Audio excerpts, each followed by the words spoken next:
I interviewed twin international students, Sasha and Vera. They are from Vladivostok, Russia. Their mother is from Ukraine and father is from Russia. They have three older sisters and they also have two cats. They have graduated Far Eastern Federal University, majored in English Korean translation in 2008. It's located in Vladivostok City. It is very close to China and other Asian countries from where they live, so they have traveled China for many times with their mother. They have been to Harbin, Lijiang, Dali, Xishuangbanna, Shilin, Suifanha, Yunnan, Kunming in China and visited Seoul last year. They participated in Twin Festival which was held in Yunnan, China last year. I asked them if they haven't participated in any events in Korea, and they said they couldn't participate in that kind of events even in their hometown because they've always been busy to study and work. They were 22 years old when they graduated but started working since they were 20. They've worked as a Korean teacher.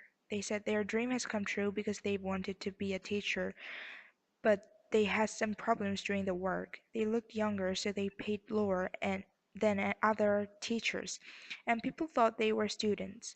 Anyway, they thought there is no more progress, so they've decided to come to Korea, and they came here last August and studied at the University of Hanyang for 2 weeks. They got a severe culture shock when they first arrived in Korea. They went to the public toilet and they felt it was very clean. They said Russian public toilets are very dirty. Besides, you have to pay for about 500 won when you use toilet in Russia. They picked service and toilet as favorite things about Korea. As mentioned before, Russian toilets are very dirty, so they really like Korean toilets. And when they went to cosmetic store to buy cosmetics, they gave them some gifts as a service, and they were so impressed about that. Then I asked them if they experienced another culture shock in Korea, and they said Korean women seem to got many plastic surgeries done.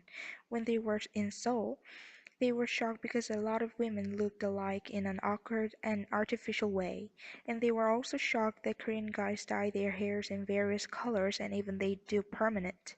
If Russian guys did the same in Russia, Russians will consider them as gay. They picked Buddy Program first as the special experience they had in Korea.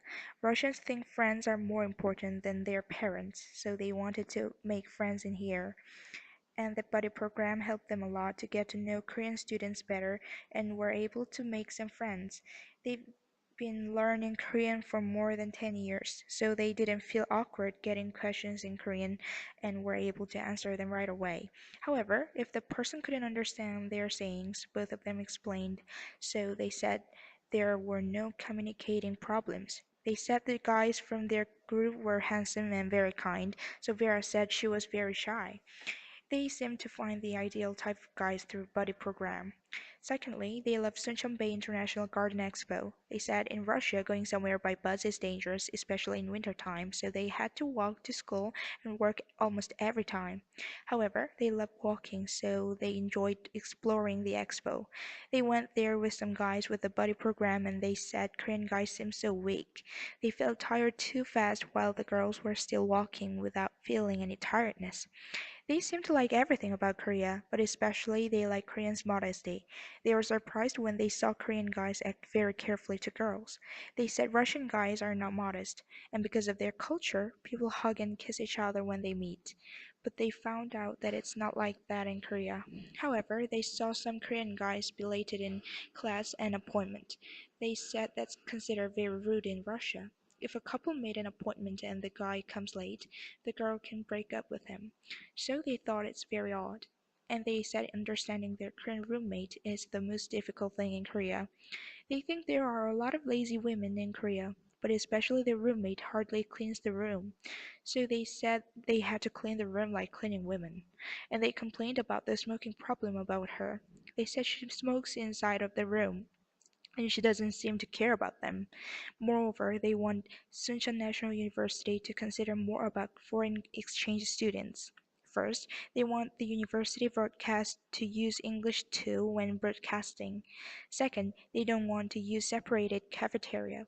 And they said the cafeteria for foreign students is very dirty and they keep their food on the floor because there is no space. So they want the cafeteria kept clean. They want to live in Korea and find a job here. They said there are no works or jobs in Russia, so they want to earn money here. Their favorite expressions from Russia is from their grandmother. It's something like good food placed under the table will be asked from the customers for more than 100 times to serve them that food. It means if the person is smart or successful, people will need that person. So their grandmother always told them to live hard and be the person whom other people need and wants to be with. Thanks to Sasha and Vera for spending time with me for this interview, and I hope they will find a job here and experience many positive things in Korea.